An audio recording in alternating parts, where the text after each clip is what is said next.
And joining me now at the desk is State Treasurer Andy Dillion. Andy, how are you? Very good. Yourself? I'm doing well, thanks. Thanks for joining us. We appreciate it.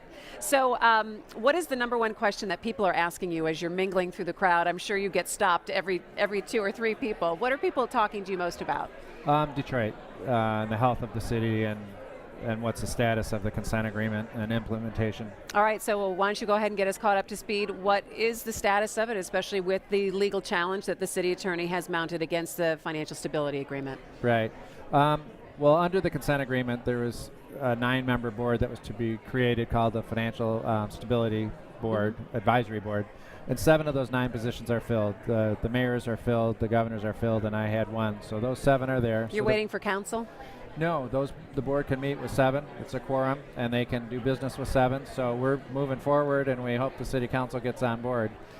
We spoke to the corporation council for the city yesterday, and we're exchanging documents. We don't accept the position that they've taken, but we'll be respectful and try to work through it and see if we can resolve the dispute outside of court, because I would hate to see this get caught up in the courts, and we've had a few of those battles already with the Open Meetings Act rulings, and it's just not productive, and it causes tension that isn't necessary.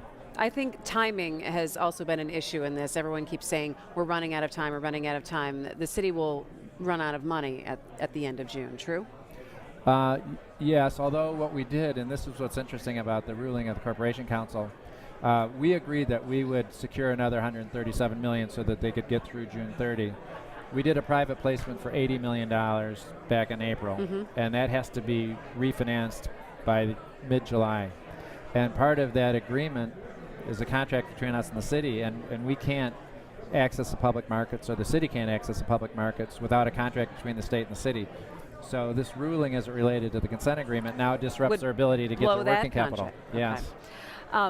It's confusing for a lot of people. This story has taken twists and turns, and it feels like that we're kind of on the path of the unknown, and what's going to happen and how this is all going to work. What can people expect in the next couple of weeks? So this board can actually meet, even though they don't have the 9 members. Right, and we also, part of the agreement was to put in place a CFO. So Jack Martin has accepted that role and has already started. And then there's one other position, which is who's going to be the person that actually starts to reform the city, who implements those reforms, and we call that the project management director. And that position has not yet been filled, and it's a difficult position to fill, at the salary ranges that the city and state can afford. That skill set's kind of hard to find. Who are you looking for? Talk about that skill set that's needed. It'd be someone that has the ability to turn around an operation. As we went through the financial review, we knew that the city's balance sheet was stressed, and that they were spending more than they were taking in. But we're not looking for a financial turnaround here. We're looking for someone that can actually turn around operations as well. For example, it takes 85 full-time employees just to process payroll for the police department. That's very inefficient. So we need to actually change the way the city does business, step by step by step. And you need someone that can change and transform an operation. And I think there's also a political aspect here, too, that they are going to have to deal and be able to work with people, and again, uncharted waters of where's the real leadership going to come from. Right, and the residents are expecting and demanding and deserving of services. They should have lights on in their streets. Police should show up when they call and ask for assistance, and the same with fire. So it's about making certain that the city has essential services so people want to live, work, and play there. And you're not going to cut your way out of the problems in Detroit. We got to start growing the city again. And you're not going to start growing the city until it can provide essential services. I call it the smallest, most convenient big city in America. I mean, it gives you all the offerings of a great American city. But we got to do some of the blocking and tackling so that the essential services are there, so people will start to return to actually living in the city. And so legal wrangling aside, and the minutia of getting the extra 2 people, when can people start to see a little something? Because I think you do have to start giving people nuggets of improvement so they can continue to support it or get behind it. Right. One of the easiest ones in my mind, there's some legislation working its way through the Lansing legislature right now, where if we take the lighting department and put it into an authority that's still run by the residents of the city, we can start putting lights up by the end of the summer and showing people progress with lighting in the city right away.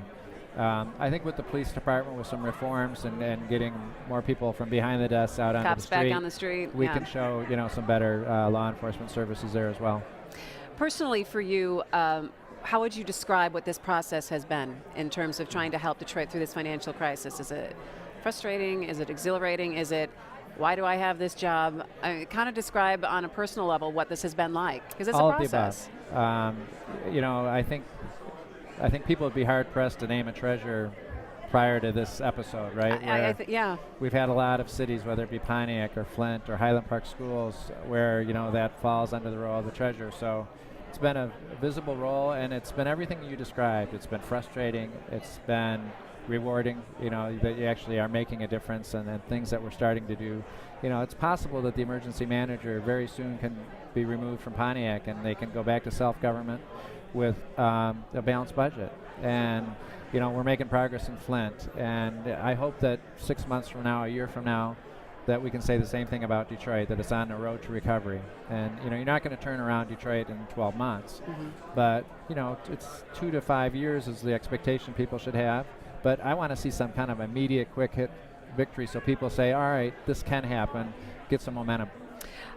We talk a lot about Detroit, and you also mentioned Pontiac and Flint, but let's talk about some of the other municipalities and cities around the state who are struggling a little bit or dipping into the zone where they might all of a sudden need financial help. How many cities or municipalities are we looking at that could be on a troubled list that would need help from the state? Yeah, I have one and sometimes 2 or 3 meetings a week with my local government team, and there's probably 15 on that list of cities, and then school districts. There's maybe a bigger number in terms of in the danger zone. So the meeting takes a long time to get through, to go through every city and say, all right, what's happening here? What progress has been made? When do we need to take the next step, whether it be a review of the financials or not? And what are some of those steps? I mean, do you then contact the local governments and say, okay, what are you doing? What kind of help do you need? Or do you need us to help you implement some practices? What is the... Yeah, it depends on what phase they're in, but the number one key indicator for us is, do they have enough cash to function?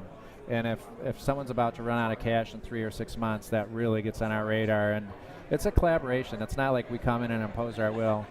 If you look at what happened with Inkster, they were in pretty serious financial straits, and they started making the changes on their own. So initially the plan was to go emergency in Inkster, but my team came back and said, look, they are doing everything that they need to do. Let's do a consent agreement. So we switched gears and went to a consent agreement in Inkster.